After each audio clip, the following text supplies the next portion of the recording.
Hey guys, thank you so much for joining today. Today we're going to be going over some images submitted from a wide variety of photographers. Some are fitness, some are a little bit less in fitness. The rules for today's critique are no sugarcoating, be as raw or be as honest as possible. The philosophy that we've always had here is sugarcoating leads to diabetes, and the only way to get better is to be told the truth. And a lot of people, they'll say nice things just because they want to get free stuff, and we want to try to show people how to make money.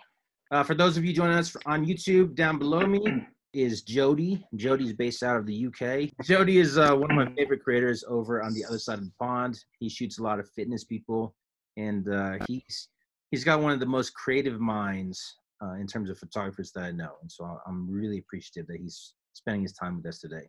Above me up here is my Uncle Cal. Cal's based out of Maui, Hawaii, and he shoots the most amazing locations. And on a side note, be sure to stay tuned to the channel because we're going to try to plan a trip with all three of us, plus a whole bunch of other creators to get out to Maui and over to the other side of the pond as well, over on the UK side, to do some shoots once all this stupid quarantine stuff is all lifted. So keep an eye out. But without further ado, let's get on to some images.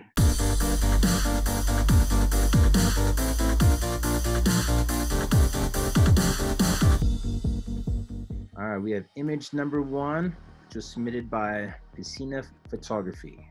What I do like is the juxtaposition of the hard, straight lines in the machines, and then her body is kind of curved back, creating a diagonal line with the arm. So that's really nice. The only thing I would fix maybe is her expression, but otherwise, pretty good overall, solid. Just a few minor fixes. I like the lines. The pose to me just seems a little fake, if that makes sense. It's like oh, I've just been caught, you know, having a shot taken. So the eye contact is good because I can't stop looking at it, so that's a good thing. But yeah, I think the lighting definitely needs to be improved in some way, just to try and get some more on the back or on the other side or on the back of the hair, and maybe some skin retouching as well. Yeah, other than that, it's a good effort. Ideally, this is a tricep shot, but there's no activation with the triceps. And with the looking over the shoulder, as Jody said, it's kind of like someone said, "Hey, do I know you?" And she looked over, kind of saying, maybe, you know, so there's not confidence in the eyes. And then I'd actually take a step backwards to showcase the bottom part of the glutes. Because right now with it being cut off, right mid-glute, it cuts her off at her biggest part of her body. And it looks like she's got a good bum as well, so why cut it off? Yeah. Even more curves to the straight lines. Yeah, so that's good. Eye contact's good. The hair, I would do something about the hair under the chin.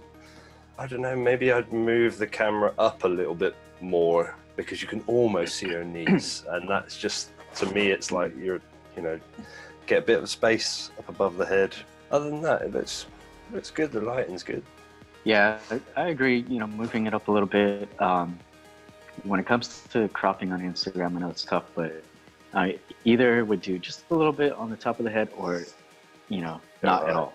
So I don't like it when it's right on the top of the head.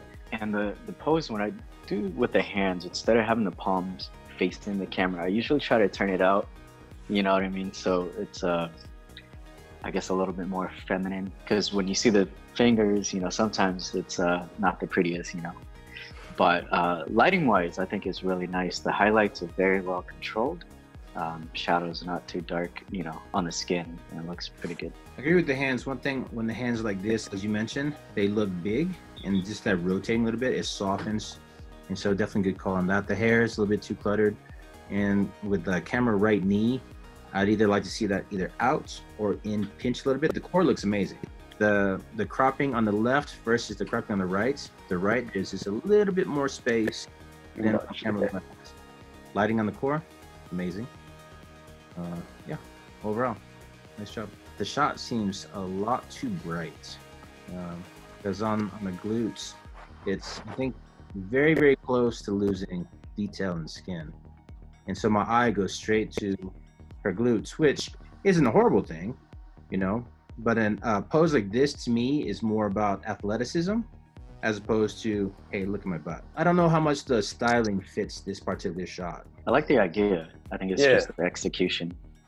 I would I would say one thing I would do is maybe even crop in a little bit so it looks like she's even higher off the ground. But for composition's sake, if you crop in just enough so that the back foot is pointing to the corner and then the back hand is pointing towards the top corner, I think it'd be nice balance that way. Saying it's a good idea, but it could have just been better executed. Yeah, I think, and I agree with you on the light. It's too bright on her skin, so it almost looks like she's glowing. And I think, you know, this guy, if he tries it again, and even like you said with the hair out, that could be cool. But then jumping with your hair flowing, sometimes it can look terrible. Sometimes, you know, you take 20 shots, one of them will look amazing. So give it a go. Yeah, maybe even a high ponytail, you know. Yeah, something like that, because then it gives it more of that, more of a fashion edge vibe, as opposed to this. This makes it look like it's actually like, I want to work out, I want to run. And if you're exercise focused, then you're not going to be wearing something that's overly sexy fit focused. So it's kind of like 3 different styles trying to merge into one shot. I love MMA shots. First thing I see is the composition's off because the bag is almost centered. The action is going into the frame. I would crop it so the bag's a little bit more camera right to fill, or here it looks like it's a 8x10 or like an Instagram crop. I'm pretty sure, I'm gonna guess when he took it, there's some room on the left to make it more of a, what's the IG crop? The IG story T crop? Yeah. So the composition's slightly off a little bit. I mean, you captured the timing pretty good. I like the bend in the bag, you know, so you can tell that there's actual contact, and so I can feel the shot, which is good. With these kinds of shots, to me, it's all about timing, and I think his timing was pretty solid with this one. Yeah, I agree with you on the bag. Should be over. The stuff above his head or, you know, behind his head is just too much for me. I would have been more inclined to actually stand up a little bit more, and, you know, because obviously he's trying to get the fact that he's jumping high, which is great, but because of all that clutter, it makes it not so great. So I would have tried and got a, you know, blank background, white background or something like that. For me, that would have been an amazing shot then. Because it looks like there's that empty wall kind of, right? Yeah, because obviously if you would have gone to his left, then you've got the red bar in the background, whereas if you would have taken it from the other side, looks like it could be a white background. Would have been great. Yeah, pretty much everything you guys said. No changes from what you guys said. Yeah, I'm gonna go last next time because I like that answer. Well, those guys. Yeah. All right, next shot we have number 5 from Hagrid Media.